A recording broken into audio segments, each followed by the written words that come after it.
Hi folks, I'm turn this fan off for a second so you can hear me a little better. Got the forge going. I'd like to say this, for my YouTube channel, you're going to see a lot. I've started turning here lately and I've got a lot of you turners to watching my stuff.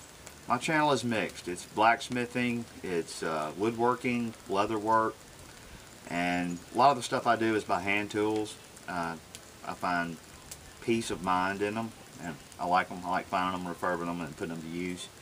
I like to implement a little bit of each thing into projects and build stuff for my wife and my kids. So that's about what my channel's about. Today we're going to forge. Today I've got a friend on a blog site that's made some new cedar doors, and he sent me a picture of these handles and he asked me if I'd make them. I told him I'd happily try. This is a channel about learning. Everything I do is just an evolving situation where I investigate it, ask questions to you folks that know better than I learn from you, and we move forward. A little bit here and a little bit there. So today we're going to do a bit of forging. Bear with me, hang on. You might enjoy it, you might learn something, you might see something you can implement into yourself. All of these things tie together. Metallurgy into woodworking, woodworking into blacksmithing, and it's a nice circle, and we need to keep these things alive. Okay? What I'm attempting to do here is upset the bottom inch.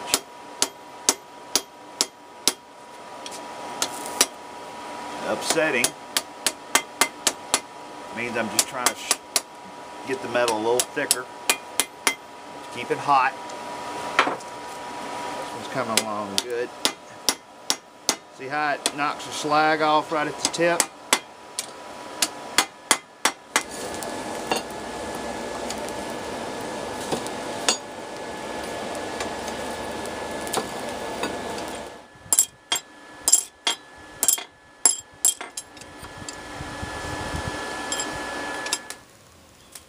Now I'm going to check them for straightness.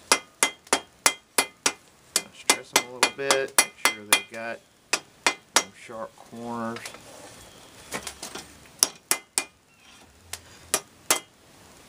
And once I think they're straight, fire and ice. I love it.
Ones in the picture are a lot neater and done by a lot better smith than me.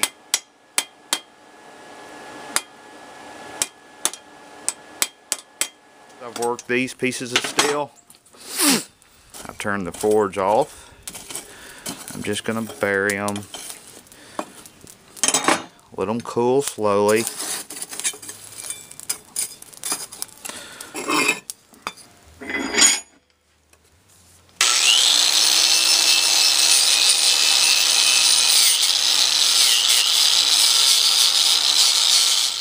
Only a little bit of smithing is forging. The majority of the rest of it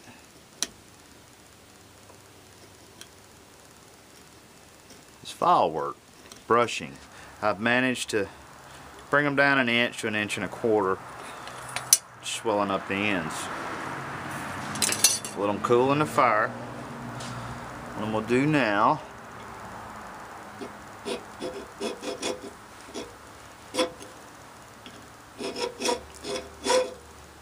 put some file marks on them. We'll file each one of them and go all the way around all four sides. Here's what we got, brushed. They've got some hammer looks. They're a little bit uneven, but we're getting there. That was a bit of work.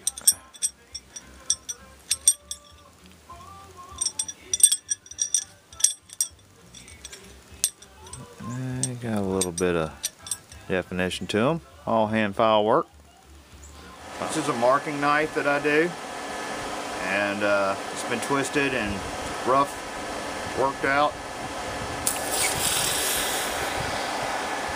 I'm getting it as hard as I can get it.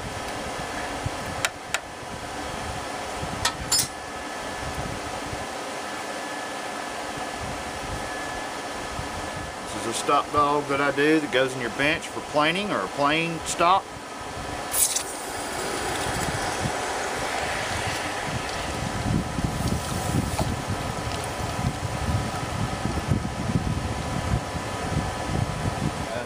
I need to make some rivets. It's a 16 penny nail. It's 2 pieces of angle iron, probably hot. I ground a groove down the center of both. I'm going to stick the nail in here.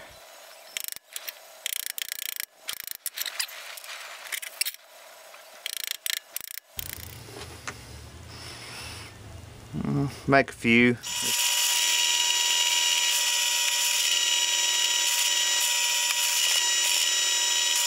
Alright guys, I've been fighting different ways of making brackets and failing. This is plan B. I'm using my rivet maker.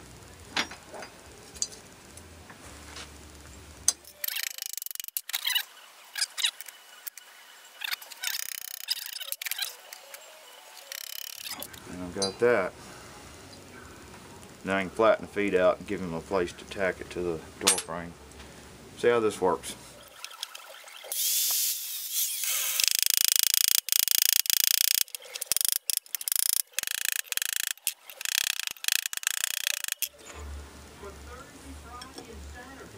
I'm gonna weld that on. General principles. Hey folks, alright. These brackets I like a lot better. They're more proportionate to the project. I've drilled some holes in them. I've made sure, I believe his stiles are 3.5 inches, but I made sure they're 3 inches wide. I'm going to tack them. What I've got is a little arc welder with some 3/32 6011 sticks. I'm going to tack them, see if they're square and straight. If they are, I'm going to hit them good and hard.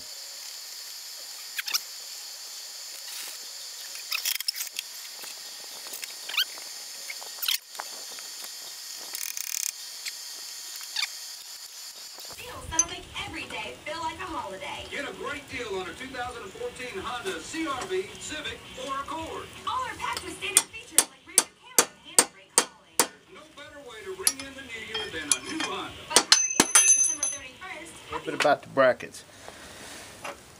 First attempts. Too wide. Didn't like. I made 10 of them. I'm built like that. Second attempts. I tried to take a piece of round and beat it. I just couldn't get a consistent shape out of it. Didn't like that. Scrap pile. This time a piece of round. Put it on, I bent it. It made it a lot neater. Hammered that. I welded the back. Cheated. Not true smithing, but we went from forge welding to electrical welding. And this is what I've got. I think they look a bit more uniform. Alright guys, now we're going to try to add some color. Temper colors are 350 to about 800 degrees. I'm going to try to put some rainbow effect in them.